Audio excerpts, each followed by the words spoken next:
Barangay Pogo Chico.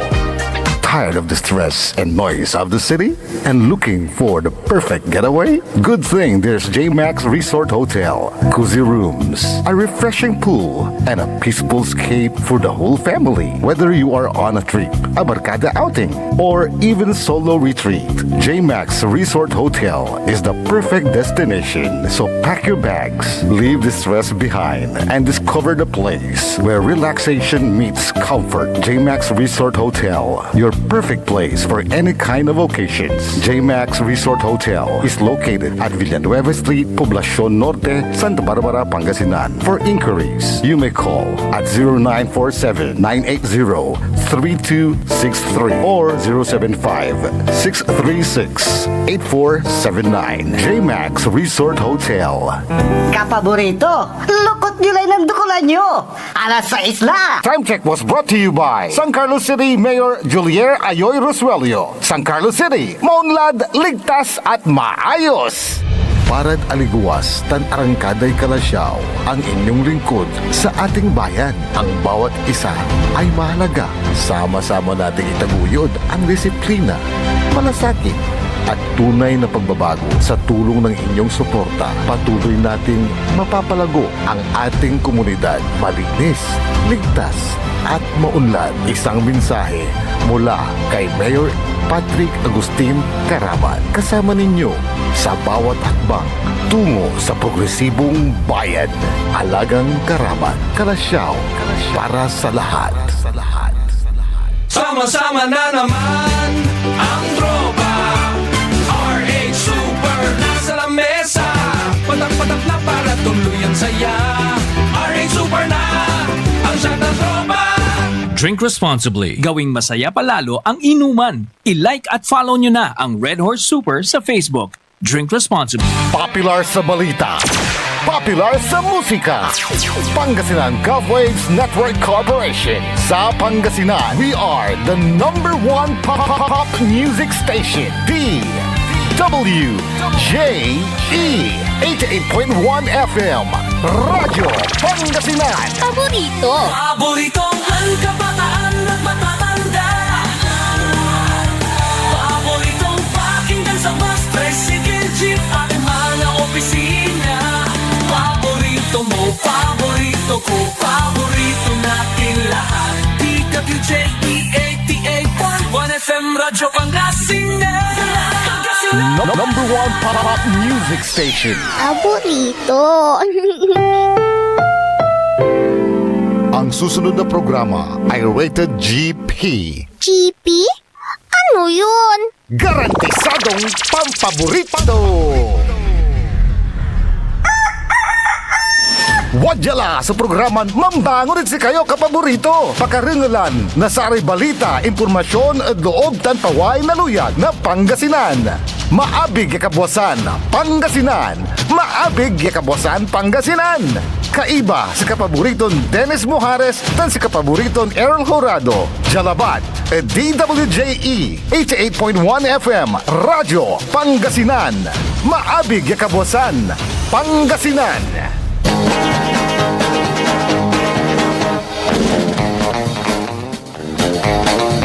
Oras alas 6:03 na kabuwasan. Good morning. Masantos tan maabig aya kabuwasan luyag na Pangasinan.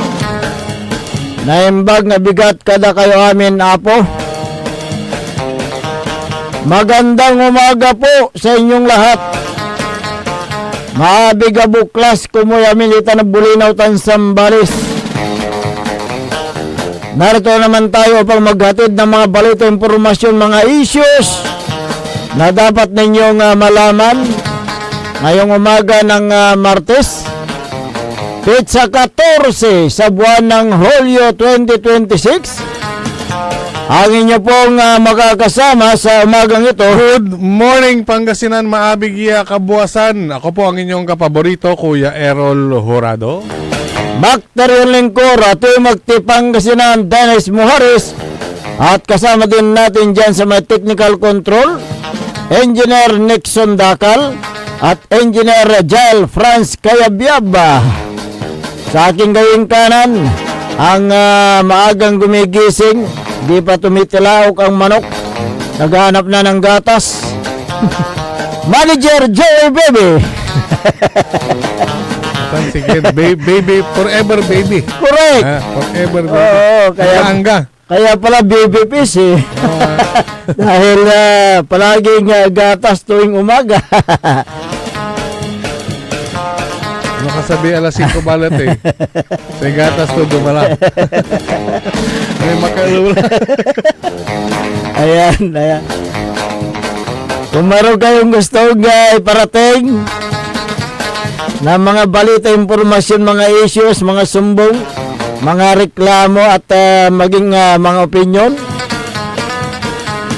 tumawag o mag-text sa ating smart number 0939-100-9931 o kaya globe number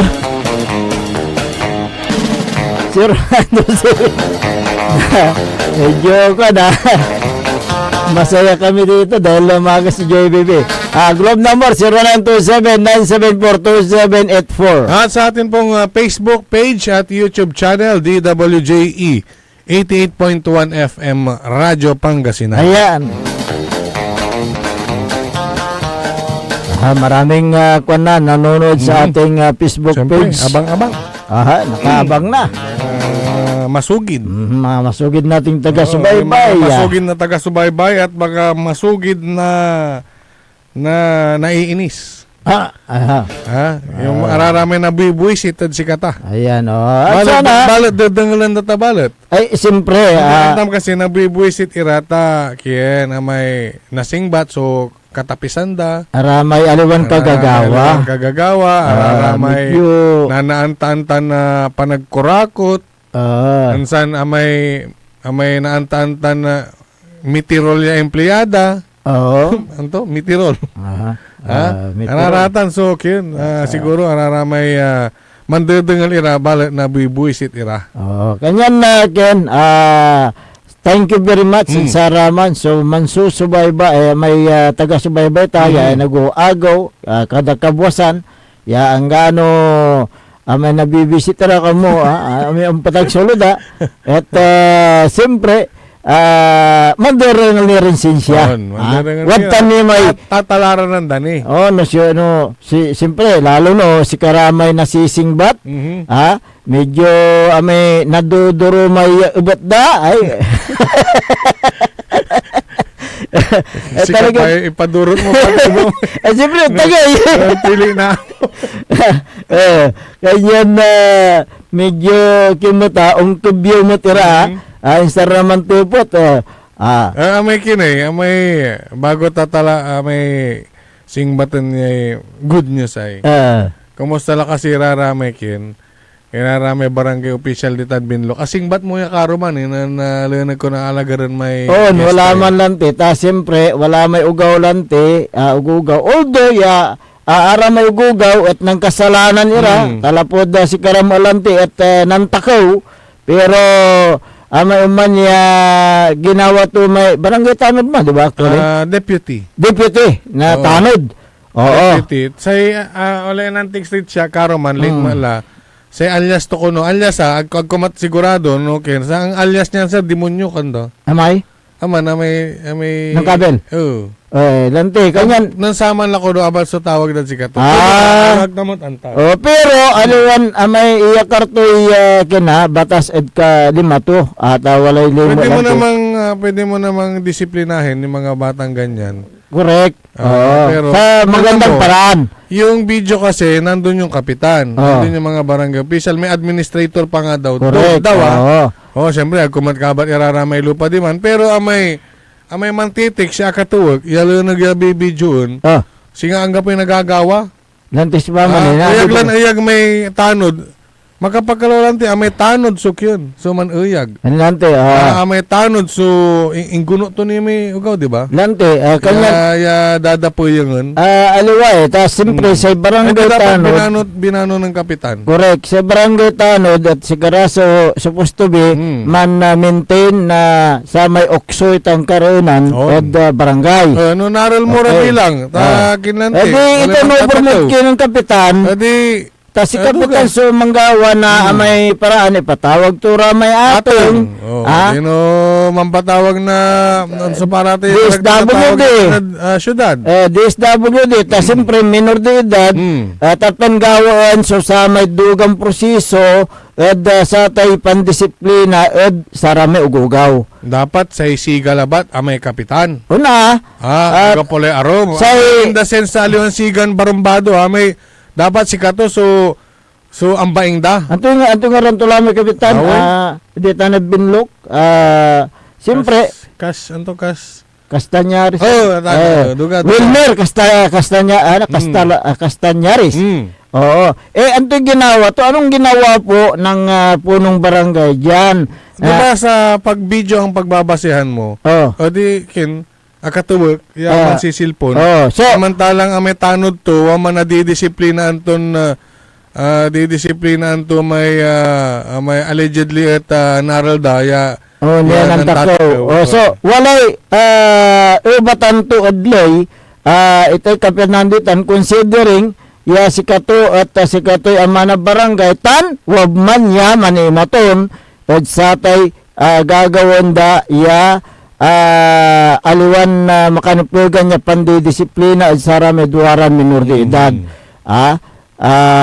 Kinitan may walay ubatan to kanya nakaukulan niya aya at kilabat ipapasabi tayo kinan mayor idan tumat na sa may disciplinary action raya sa barangay official ditan at barangay Bunuan Binlok di jataw naningnang so may political will anon mayor bilin no kasi at kaya to may itdan na sa may disciplinary action itan nakaukulan may kingkumon ara may pamilya na sara may minor de edad at man pa metara na sa may complaint at sara may barangay official especially at sa man so deputy tanod si Kato at sa may kabil at saratan niya minor de edad di man mismo at barangay hula manggagagat mismo barangay hul ni itan so ang kagawaan tutan kanyan itdan nyo na may disciplinary action ipatawag yun sanggunan panlungsod si Kapitan ta siyempre si Kato ama na barangay Malanti tapyan man explain no akin at agtulabat la binano iman so mangkakabil at sara may minor de edad ano akin at inya karto at 5 so sa taylay itanya tanod piansakitan era may minor de edad although atay ba kilante artidwara minor de edad at akagawara lang may babaga manante akagawara na sa may krimen bilbilang ken iyakaryo sa may proper proper authority o dino sa may makanipugan disciplinary action iaratan niya abilaran minor de edad alam sa basta issue na nga ngayon yan yung pananakit sa mga bata, yung pagpatol. At pinatulan da na may, wala may may batas sa atan, may child yung juvenile justice na naman. Hindi na wala ni sakay. Wala may sakay ken no sa atan at ng kabil kam na minor de edad may ken bawsi exploitation kanto man ako na tandaan may kinto man kanya na atan at nakaukulan niya ken imbestigaan niya maong at ano man bilang at napatunayan ng kasalanan si sa barangay official dito especially kining Kapitan tuwa mo lante pasukitan ada kini may kaso na kini may command responsibility ng Kapitan wag man nante command responsibility Arap-arapan ng Kapitan natin may agtula ba noon hindi siyakla chief kanto man kunwari gano deputy kunutan deputy so pasok sa may child abuse Child abuse kitutan. No, wala rin untan kasi. Oh. Man close door kayo. Kaibay pamilya, duga. Na, Kasi waman irad paway na barangay. correct. Wala rad barangay hall pero ang kapurad loob na opisina. So, nanunang nasari arom ya kyan. Ya, totoo. Babantayan da. No, amang kumunat yun. Timayak natan. Di madloob to On. penaltik may layag. Ay, nakaukulan niya, kiyan. Sa pami ng video, relative. Relative ba mo eh. Oo. Although yawatan laman nanti, so ibabagaran na kiyan, walay litay sa atan, so sa tay panag-video, pangitayak na video. Pero ningningan na no antun talaga susamay kinsatan. Sipan talaga susamay awalaan na ambulat iya kasalanan itsatan. Kanya na kaya may si kayo rin barangay official lagi yakar so limayo ang gano aliwan minor de edad itan ang gano walad edad itan yakariyo sa may proper court agyo sasakitan ta siyempre sinakatanyutan walay kyan batan nyo alas 6:16 ng umaga. Uy, punta tayo sa mga magagandang balita, kapaborito Aaron. Dahil kahapon, binigyan pugay ni Mayor Patrick Agustin Karamat ng Kalasyaw ang lola na centenarian na si Nanay Cristina Atienza Kubo ng Barangay Lasip, Kalasyaw, Pangasinan. So 100 So, kinilala si Lola Cristina sa kanyang hilig sa pagsasayaw. Yung waltz. Si Lola Cristina o Nanay Itay ay nagdiwa ng kanyang ika-100 taon kahapon. 100 years old. 100 years, Ang pagpupugay sa mga centenarian o yung edad 1 taon pataas, nasa ilalim yan ng yung Expanded Centenarian Act. Kaya't binigyan na pugay, siyempre may mga sentibo. Mga lolo at lola ay siyempre pag naabot mo yung ganyang edad, ay gagawaran ka ng 100,000 pesos. Laki rin, no? Kaya masaya yung si Lola kahapon. Dahil siyempre iba naman yung galing sa LGU. Iba naman yun. Iba rin yun, yung panangaro ng LGU. Yung 100,000 kasi pag 100 years old ka, galing sa national government yan. True, DSWD. Yan po ay isang batas. Sa ilalim ng Republic Act 10868 o yung Expanded Centenarian Act, ito ay batas na nagbibigay parangal at nagbibigay ng benepisyo sa mga Pilipinong na nakakaabot ng edad na 100 years pataas. Meron ding batas na nasa ilalim ng Republic Act 11982. Bukod pa doon sa may binanggit mo. Kung saan pinalawak ang batas na ito para isama ang mga senior citizens na edad 80 years old hanggang 95 na sila ay makakatanggap ng 10,000 cash gift. Ibig sabihin, 80, 85, 90, 95. Ayan, 10,000 yan. Ang Republic Act 10868 ay at ang pagpapatupad ng Republic Act 11982 ay may tuturing na makasaysayang batas na nagbibigay ng nararapat na pagkilala at siyempre financial na tulong sa mga nakakatandang Pilipino. Sa pamamagitan ng batas na ito, naiparamdam ng LGU ang pagpapahalaga sa kanilang sakripisyo at kontribusyon sa lipunan. Mahabat matinik na daan ang tinatahak ng mga ng bawat mamamayan bago marating ang tinatawag na ginintuang edad Kadalasan ang kailang sakripisyo ay natatabunan ng kasaysayan o yung nakakalimutan sa bilis ng pagtakbo ng panahon. Ngunit sa pag-asa ng dalawang mahalagang batas, nabigyan ng bagong liwanag at pag-asa Oo. ang huling yugto ng buhay ng ating lolo at lola.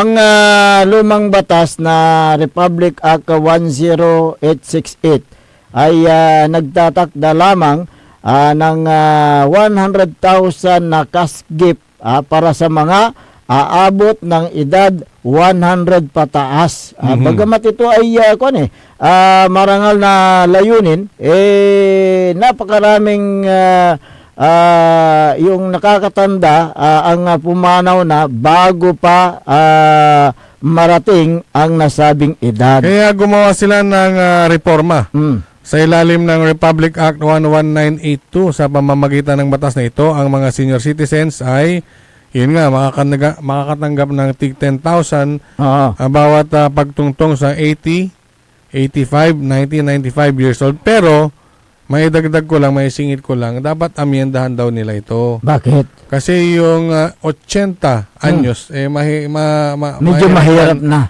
Mahirap mo lang na nasabitan. Yun Kaya ang- dapat pagpatak daw ng 80, di ba, merong cash gift na 10,000.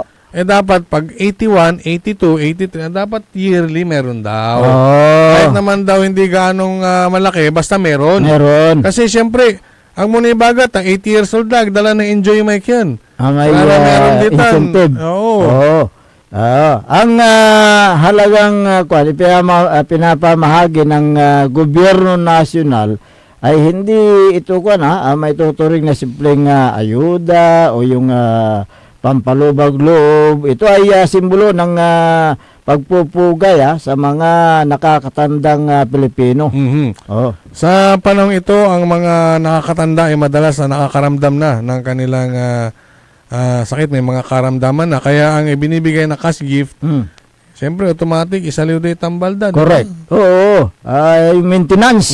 Oo. Nandiyan na yan. Ang Republic Act 10868 at ang Republic Act 11982 ay patunay na ang lipunang Pilipino ay patuloy na kumakalinga sa mga haligi ng ating tahanan. Sa pamamagitan ng pagbibigay ng mga insentibong ito sa kanilang pagtanda, hindi lamang sa nakatatanggap ng regalo, kundi nakakatanggap sila ng dignidad at pagmamahal mula sa gobyerno. Oo, si Joey Baby, kahit tumanda yan, hindi makakatanggap ng baby sentimo. pa rin yan. Baby. Si dyan sa may Mapandan, noong mga last 2 weeks ago, ganyan din, di ba? Oo. May mga Centenarian din, may mga lolo at lola rin na binigyan ng pagpupugay, parangal. Actually, lahat yan, buong Pilipinas yan, dahil batas po yan hindi pwedeng hindi mo bigyan yung mga edad 80, 85, 90, 95 to 100. 100. Kailangan na yung bigyan ng pagkilala ang mga yan. Diba? Bigyang pagpapahalagay, paramdam na sila ay talagang espesyal. Katulad dyan, di ba, na-interview natin kahapon. Si Kotokayo mo. Si Dennis Ferrer. Si Kanegosyo. Ay simula pala kahapon din. Kahapon, first day din pala ng kanyang bagong programa. Diyan sa may Barangay Lasip. Lasip yung 100 years, di ba, kahapon? Lasip din. Lasip. Si Lola Cristina. Taga Lasip. Tama, may programa itong si Dennis Ferrer, Mr. Dennis Ferrer, na bawat senior citizen, regardless kung ilang taon yan, ay merong munting regalo galing sa kanya. Sa kanya, Ayan na, galing sa puso. Bulsa yan, Ayan. Sarili niya yan. Wala siyang ibang kumbaga sponsor, kantorante, sarili to. Na Dennis Ferrer. Oo. So, maliban dyan sa centenarian kahapon, na nabigyan ng tulong, meron din mga scholar na dalawa, cum laude at summa cum laude. Sila ay nandoon din at siyempre bigyan ng din yung pagkilala bilang sila ay masipag na mag-aaral.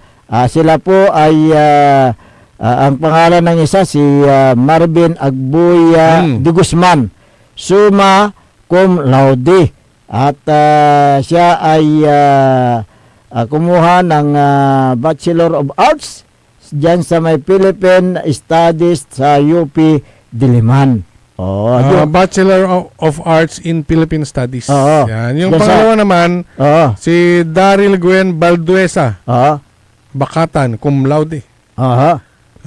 Bachelor, BS Social Work dyan sa may SLU, Baguio City. Itong dalawang estudyante na ito ay tinulungan ni former late Mayor Mameling Karamat. At ito ay pinagpatuloy na ni Mayor Patrick Agustin Karamat. Ano yung assistance sa mga scholars. Oo. Yan yun. Oo. Sila At na yung mga naging produkto din. produkto. At dyan sa bayan ng Kalasyaw, mahigit umabot na ng 1,500 ang scholar sa ilalim ng scholarship program ni Mayor Patrick Agustin Karamat. Yung mga nag-aaral sa iba't ibang mga universidad, especially dyan sa PLCST. Dyan sa Kalasyaw, marami po dyan na mga nag-aaral na scholar ng local government unit. Oo. Uy! Oh. Nevado in, Gabatin out. Dyan sa? Kalasyaw. Oh! Nevado in, Gabatin out. Itong si itong si outgoing Nakalabas na yata kasi nag-courtesy call na sila kahapon. si Police Lieutenant Colonel anong pa nun? Rodel si Gabatin Gabatin. ay pinalitan na.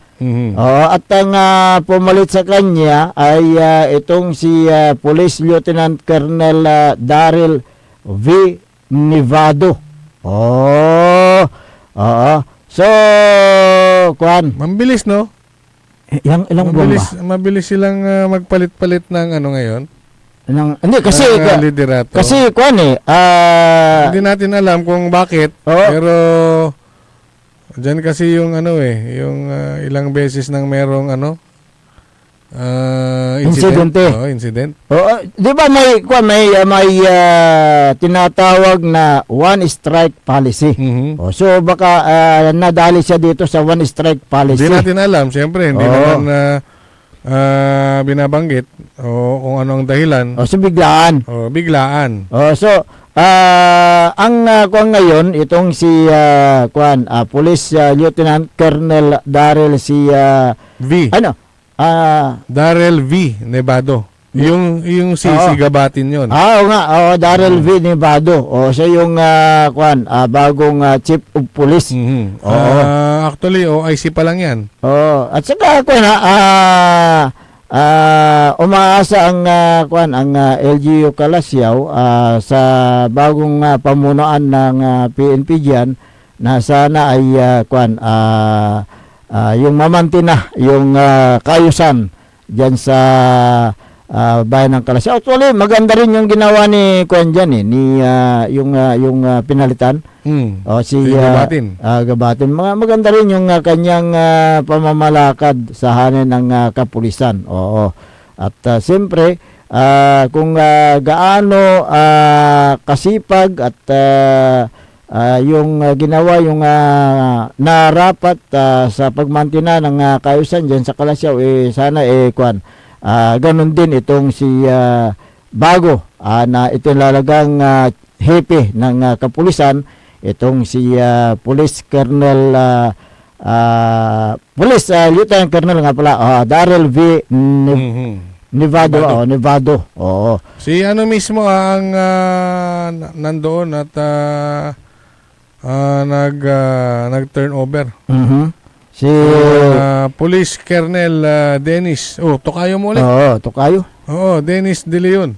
Ang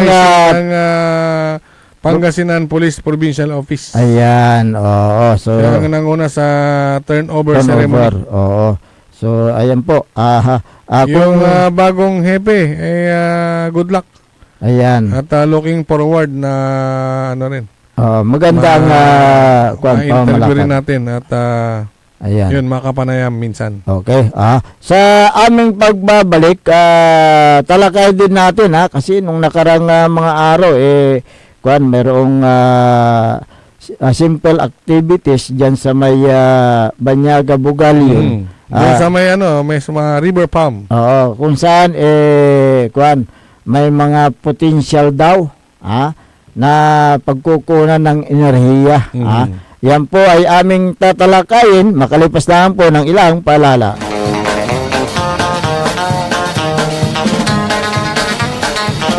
Ang puta-putang Iran balita. Kulelat na nga yung tatay, kulelat pa yung anak. Ang puta-putang Iran sunata. Hawak mo ang beat. Son ang puta-putang Iran impormasyon. Aya sa number 1 pop music station. DWJE 88.1 FM. Radyo Pangasinan. Paborito. Talaranan sa paboritong herbal ng bayan. E-Karma Health Option. Kaiba sa paboritong doktor. Dr. Glenn Soriano. At programan Early in the Morning. Alas 7 hanggang alas 8 na kabusan. Kada Sabado. Jalabat. At paborito yon istasyon. DWJE 88.1 FM. Radyo Pangasinan. E-Karma Health Option.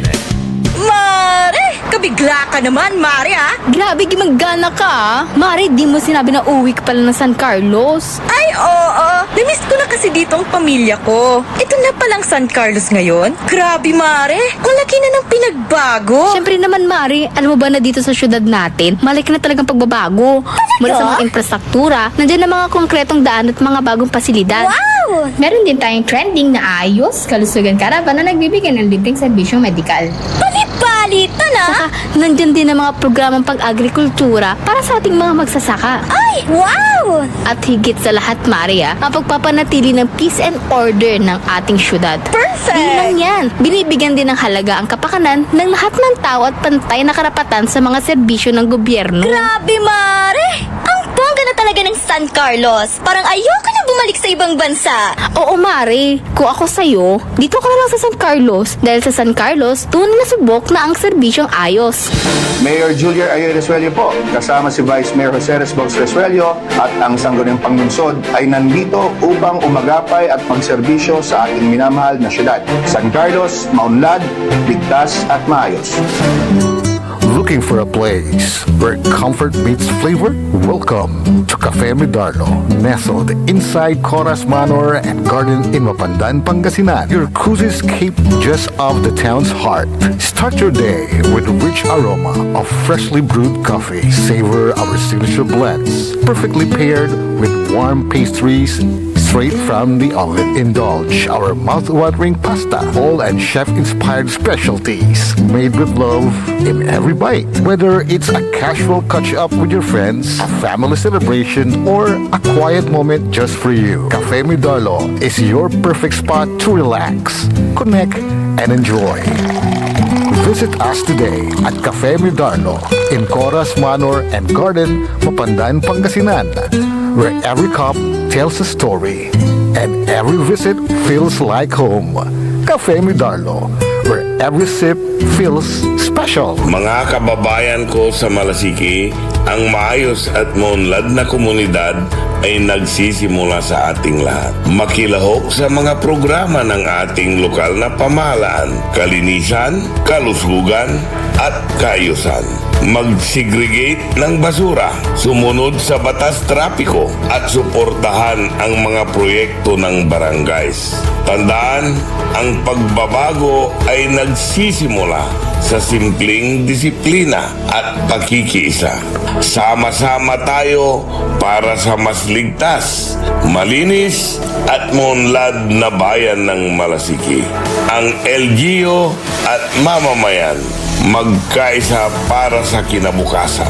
Ako po ang inyong lingkod, Mayor Alfe Soriano ng Bayan ng Malasiki. Mga kapaboritong tagupenyo, may bagong saya at pagkakataon ka na naman para manalo. Ipinakikilala ang bagong Authorized Agent Corporation ng STL sa Dagupan, ang Golden Key Play Corporation. Mas pinaantig, mas exciting, at mas malapit sa inyo. Araw-araw, may tsansa kang mag-uwi ng papremyo.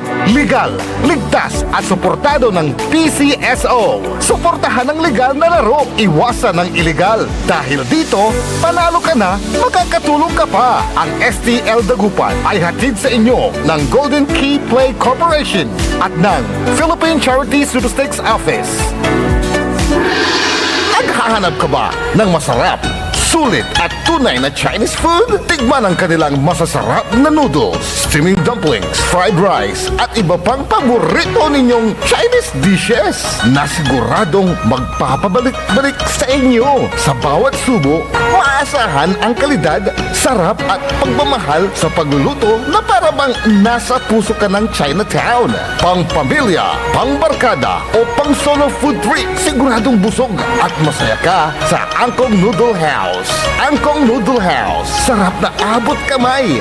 Lasang tunay na Chinese food. Ano pang iniintay mo? Tara na, kain na sa Angkong Noodle House. Angkong Noodle House is located at the ground floor of Metro Plaza, A.B. Fernandez Avenue, Dagupan City. Also visit their branches, Bayambang, Rosales, Ordaneta, Binalonan, San Carlos City, at ang kanilang bagong bukas na sa Robinsons, Calasiao. Good morning mga kapaborito, 6:30 na. Time check is brought to you by RH Super, ang shot ng tropa. Paborito ng kabataan at matatanda. Paboritong pakinggan sa bus, tricycle, jeep at mga opisina. Paborito mo, paborito ko, paborito nating lahat. DWJ 88.1 FM Radyo Pangasinan. WJ 88.1 FM Radyo Pangasinan.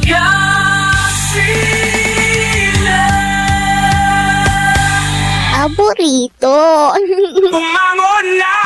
Samahan ang inyong mga kapaborito. Maabig yung Kaposan, Pangasinan. Dennis Muhares, Errol Hurado, ang gigising sa inyo tuwing umaga sa programang Maabig Kagabosan Pangasinan. Dito lamang sa #1 Pop Music Station. WJ 88.1 FM Radyo Pangasinan. Alas 6:38 ng umaga sa pagpapatuloy ng ating palatuntunan, Maabig Yakabwasan Pangasinan. Ang inyo pong nakakasama sa umagang ito. Ako pa rin po ang inyong kapaborito, Kuya Errol Hurado. Macterio Lengcor, Ate Magtipangasinan, Dennis Muhares. At kasama din natin dyan sa may technical control si Engineer Nixon Dakal at Engineer Franz Pumarin Kayabyad. Oh, basketballista. Aha, anong height mo? Engineer Franz. Ano nga ng height? Walang pakialamanan ng height. Hindi, si Franz Pumarin 5'9" eh. Baka ito 5'9" and a half. Sabi ko na nga ba eh. Okay. Good morning kay Myra Lapid. Ganon din kay Lynn Canta. Diyan sa may Alaminos City. Good morning. Si Engineer. Former Kapitan Carlito Dion. Ayan. Barangay Bud. Good morning. Ganon din si Marilyn Varuna. Ayan, magandang umaga. Si Magina Corda na nasa HK. Magandang umaga sa inyo. Michael Mariado Suganov, magandang umaga. Ganon din si sino to? Si Corazon Gorospe. Ayan. Corazon de la Rosa Buena Gorospe. Ayan, magandang umaga. Si Harold Gangat, magandang umaga. Maribek Rivera Balason, magandang umaga. At ganun din si Jeffrey Castillo, magandang umaga sa iyo. Sabi niya rito, mula kay Marilyn P. Sabi niya. Good job, Mayor Patrick. Maraming natutulungan na kababayan sa scholarship program, sabi niya. Si Jojo Santos, kung may strike policy ang PNP, bakit sa ibang lugar may mga insidente ng pamamaril, hindi naman nasisibak ang hipis, sabi niya. Saan lugar yan? Parang may, sa 09814408, maraming salamat, Mayor Patrick. Isa ako sa mga scholarship ninyo, sabi niya. Ayan, Okay. Sige, dumako tayo sa ilang pang mga issue. Dahil nagtungo sa bayan ng Bugalion, Pangasinan, itong si Department of Energy Secretary Sharon Garin.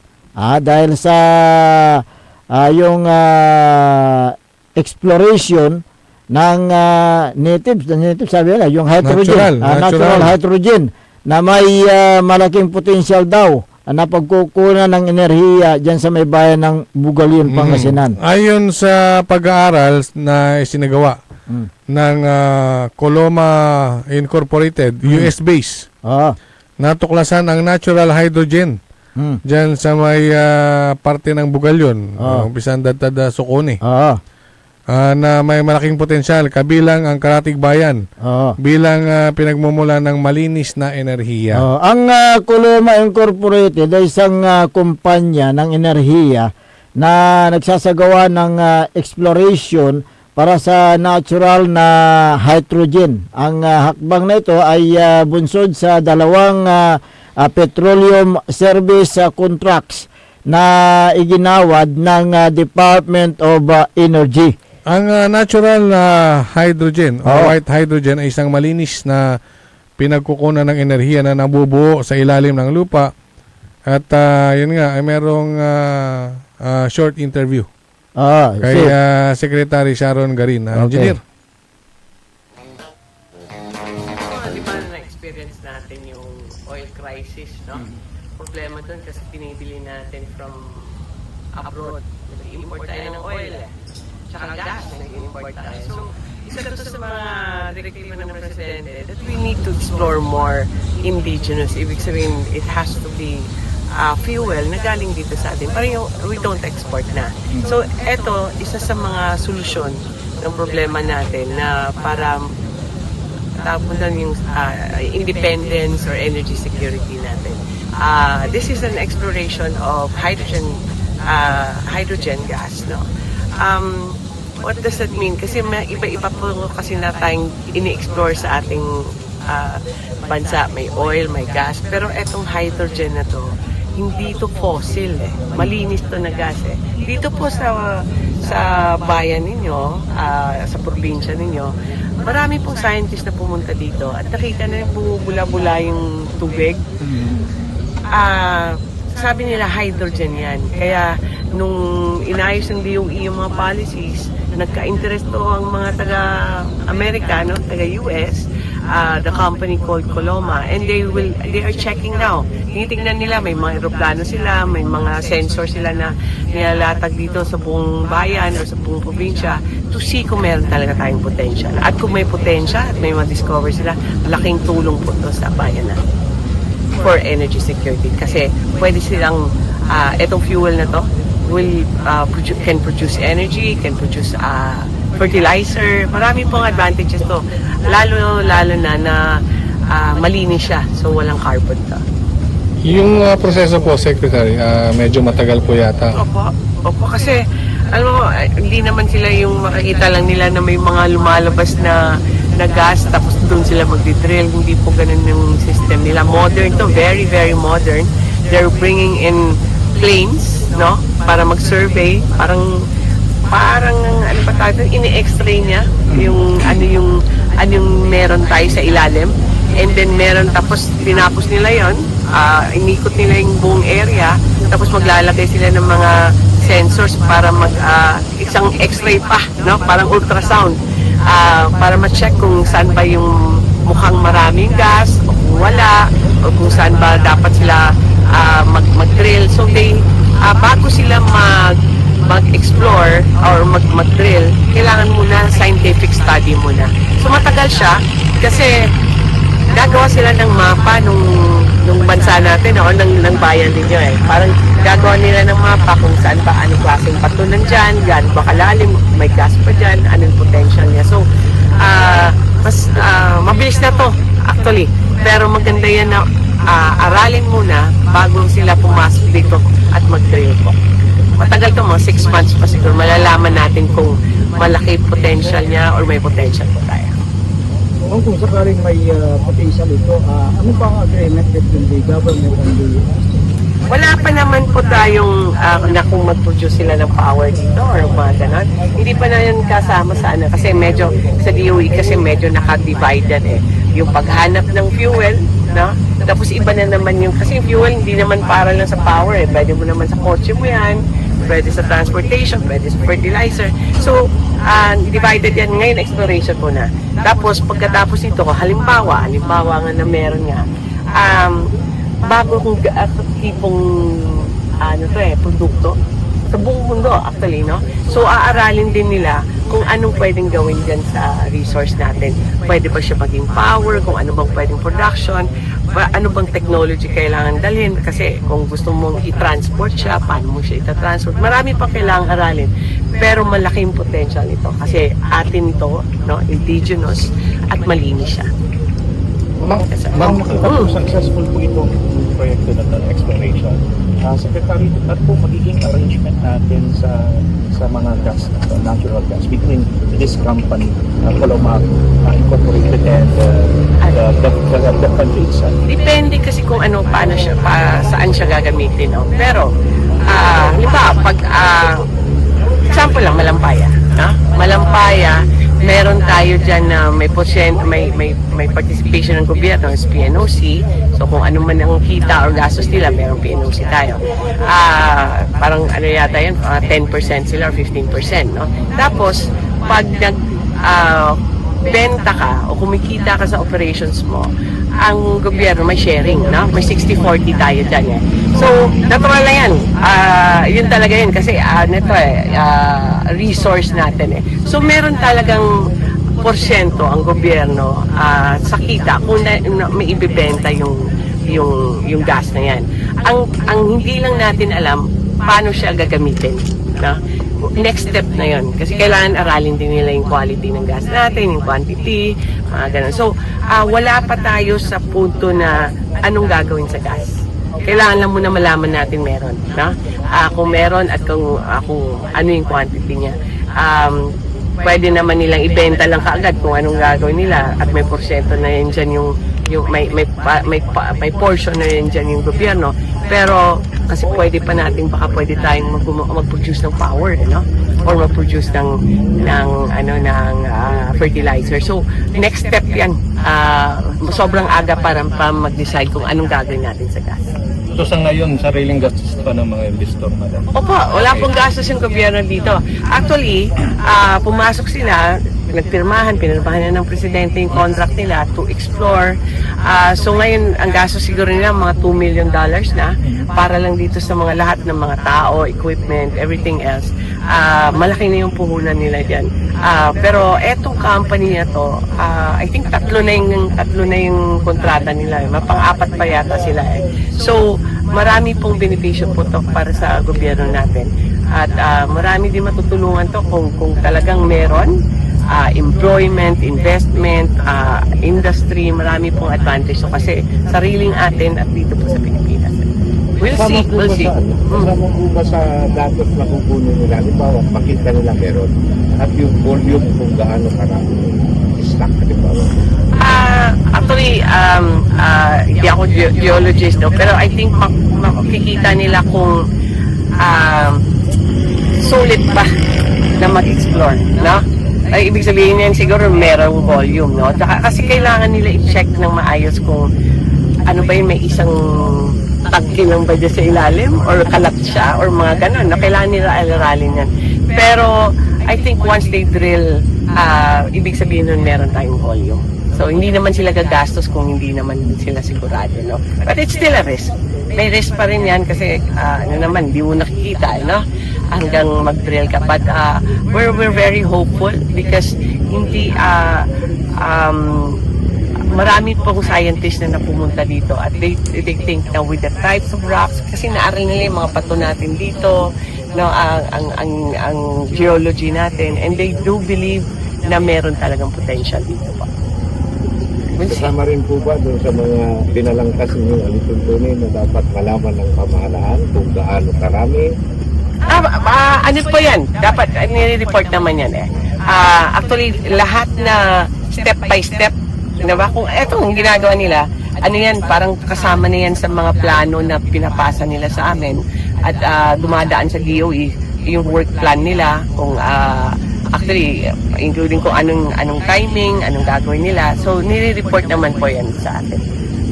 Tulad ng lahat ng mga kontrata natin po sa exploration. Ma'am, anim na bayan dito sa Pangasinan. Kalabas po ba pa rin po ba sila? At ibang parang hindi ko kabisa. Oo, pero I think may Zambales pa, no? May Palawan pa nga, no? Tama. So maraming iba-iba.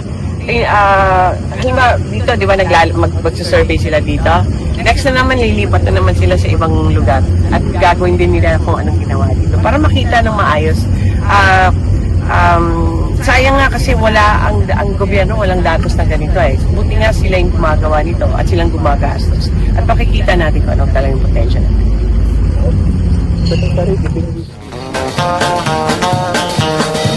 So yun po yung panayam ng mga lokal na mga mayag ay DOE Secretary Sharon Garin sa kanyang pagbisita dyan sa may Barangay Salasa sa Bugalyong, Pangasinan, particular dyan sa may River Palm Resort, Hotel and Resort. Kaya't yung sabi niya, may mga potensyal na pagkukunan ng naturang hydrogen gas. Isa na dyan sa may bayan ng Bugalyon at ilang pang karatig bayan dito sa lalawigan ng Pangasinan. Hindi lang sa Pangasinan, kundi meron din dyan sa may Zambales at iba pang mga probinsya.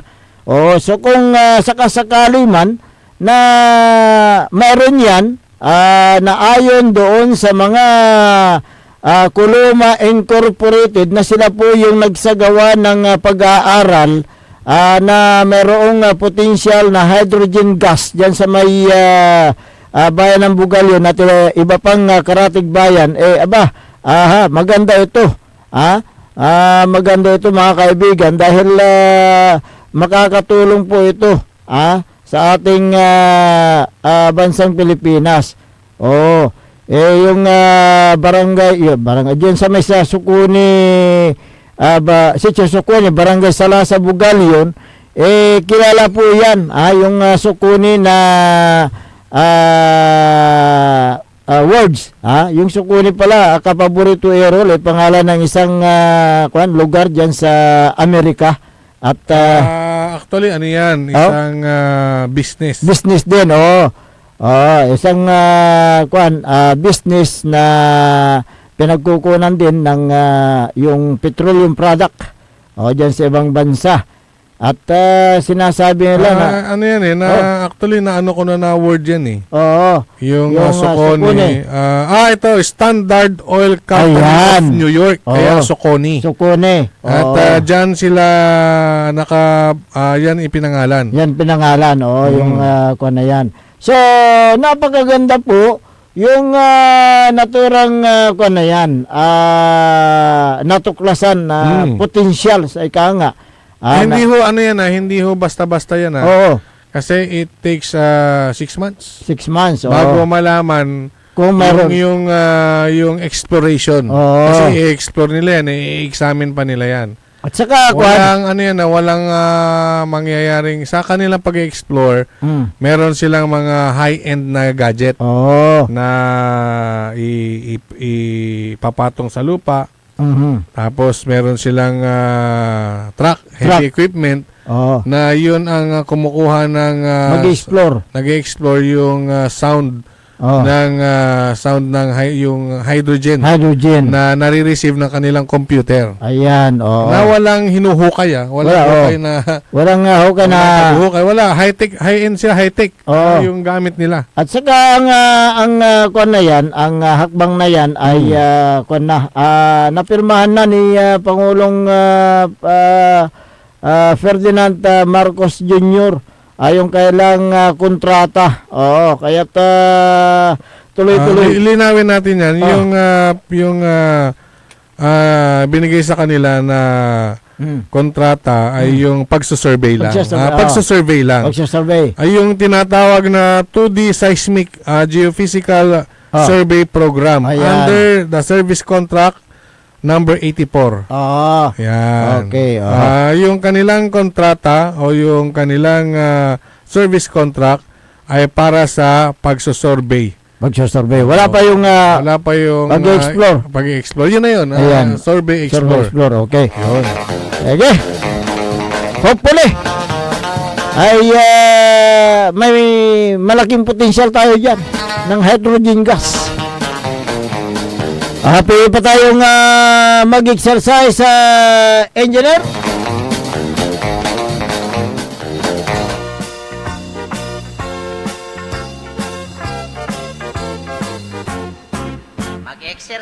Magandang umaga kay Mayor Patrick Agustin Karamat ng Kalasyaw. Si Councilor Kyle Gaspar, good morning. Councilor Elias Villanueva. Si Councilor Manny Datwin, good morning. Tsaka si Engineer Ben Datwin. Councilor Jose Loresco. Si Councilor Mike Sison, ayan. Si Madam Mami at Boss Carlo dyan sa Mayor's Office. Gawin din kay Sir Bayan at Sergeant Basa, Sergeant Esteves at Madam Majubet at Piado Esteves. O si Boss Jumel Loresco.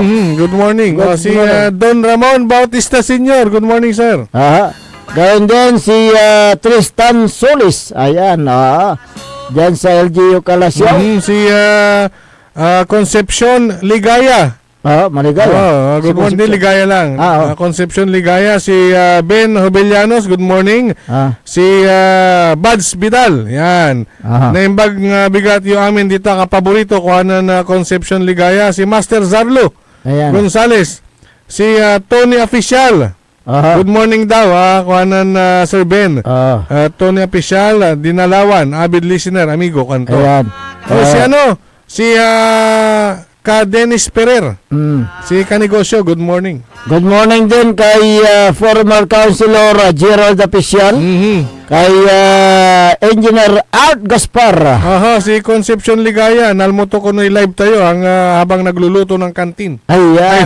Sa kantin pa. Nilaloto yung kantin. Niluto yung kantin. Si Yayo Yoko Batutay, kung ano, Cecilia Morante. Ayan, magandang umaga. Lawrence Stonebridge, good morning, sir. Si Kapitan Saudi Bauson ng Barangay Makabito, Kalasyaw. Good morning. Si Kagawad Junjun Cabrillo, mga BHW, Madam Anita Rurosta at Madam Juana Kawagdan. Magandang umaga sir dyan sa may Barangay Makabito. Vice Mayor Attorney Johnny Cabrera, magandang umaga. At si Councilor Chineros Flores, condolence po. Dahil pumanaw ng kanyang ama sa edad na 64. Si dyan sa may Mayor's Office ng Mapandan, good morning kay Mayor Carl Christian Biga, kay Sir Jeffrel, kay Dr. Felix Domicilio, at ganoon din kay Boss Darwin. Magandang umaga. Wala na po tayong sapat na oras sa ating palatuntunan. Kaya kayo po pansamantalang namamaalam na sa Himpapawid. Magbabalik bukas ang inyo po nakasama sa umagang ito. Ako po ang inyong kapaborito, Kuya Errol Jurado. Mactor Lengcor, Ate Magtipangasinan, Dennis Muharis, at kasama din natin dyan sa may technical control, Engineer Nixon Dakal at Engineer Franza Kayabyaba. Ang tabayana ng susunod na palatuntunan, Orly in the morning! Nika Orly Navarro, dito lamang sa DWG 88.1 FM, Radyo Pangasinan. Paborito! Wadyala sa programan Mambangon si kayo kapaborito. Pakaringalan na sa balita, impormasyon at loob tanpaway na luyag na Pangasinan. Maabig kabwasan, Pangasinan.